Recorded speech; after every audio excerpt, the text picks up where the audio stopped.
Good evening, and as we settle into this summer season, and it was a very nice, warm day here in Hagerstown, Maryland, my new home in the mountains. I'm Daniel Michael, and you're listening to Main Street Universe.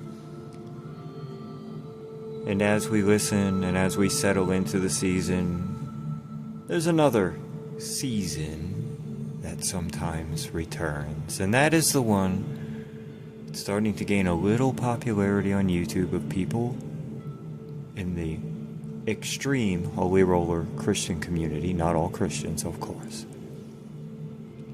thinking that we are in fact in a spiritual warfare. I will explain. One who's getting some attention is Pastor David Bryan.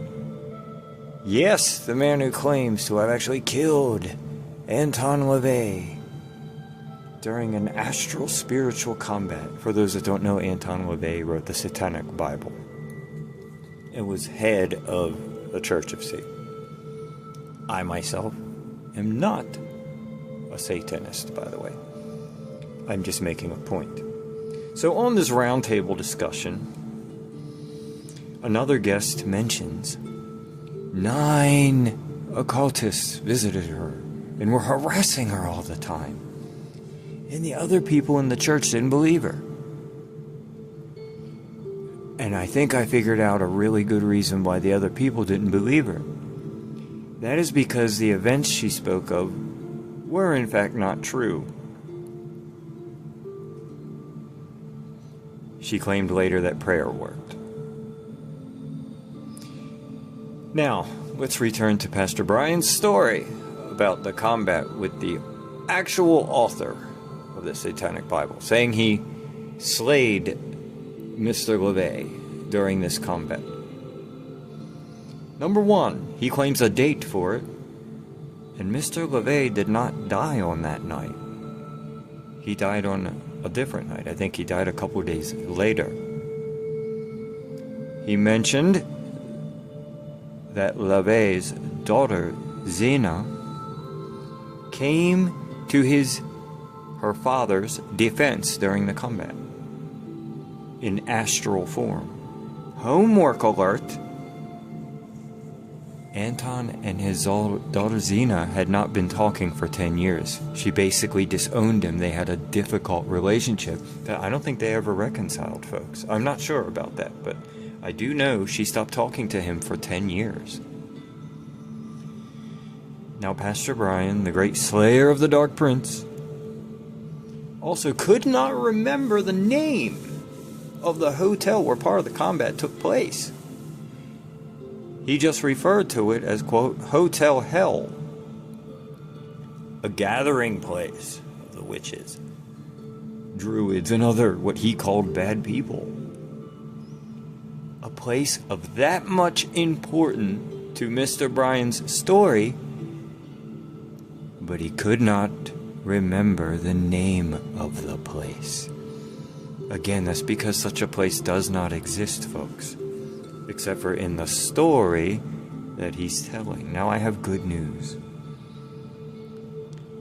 That good news is, to all of you out there who are Christians, my Christian friends, there is no such of a thing as a holy war between folks like myself, of pagan, Wiccan faith, an esoteric explorer, a mystic,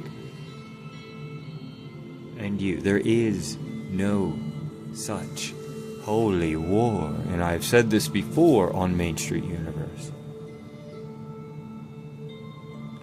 Now, as we sit here discussing this,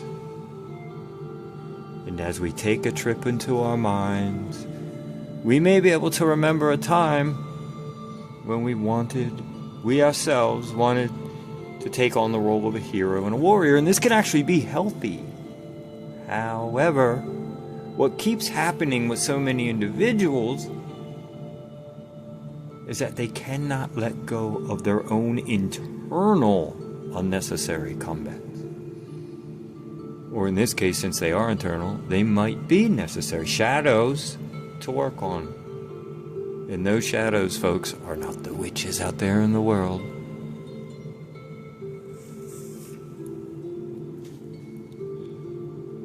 The unnecessary combat I discuss, the external, may in fact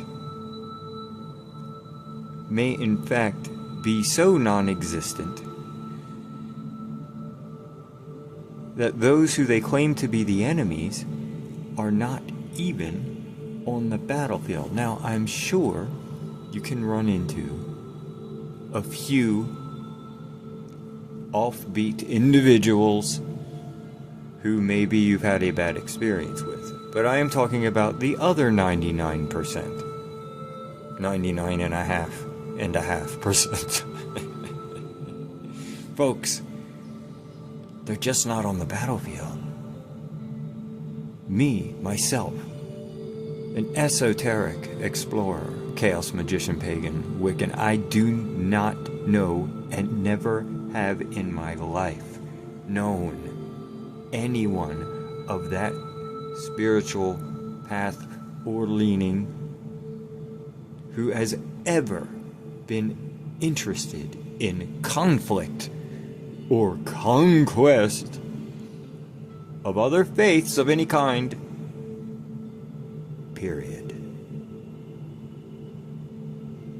What they would be more likely to be interested in is the freedom to be left alone, to be left in peace, to do their own thing. If Pastor Bryant wishes to debate me on this issue, I welcome it. But you see, there is no real debate because there is no real fight. Many people have pain, have shadows, have self-esteem, mental, biological imprint. Yes, physical trauma leaves, and mental trauma, leave physical implants. You see, Pastor Brian and the others, like the lady who said the 9 occultists were visiting her, harassing her. In fact, what's going on? Unresolved, past, psychological threat imprint. I'll say it again. Psychological fear, threat, imprint. Or perhaps something involving abandonment or rejection. I've said this many times. These imprints go into our minds, our spirit, and our bodies physically. Folks, these phony comments, these phony wars are the trauma responses of individuals mentally, physically, and then spiritually that have been unresolved. They have not been dealt with. These are unresolved shadows of individuals. They are not global spiritual warfare with others. Pastor Brian did mention word curses are real, and I agree with this. And his phony holy war with the witches, in my opinion, is related to perhaps some curses that were put on him in his youth. As I said before, perhaps abandonment, perhaps rejection. I don't know. When we wake up tomorrow, and as we go about our daily task of survival, paying our bills, let me assure you that it is in the knowing, sir, that you are not my enemy, and that no witch out there is. I'm Daniel Michael, Main Street Universe.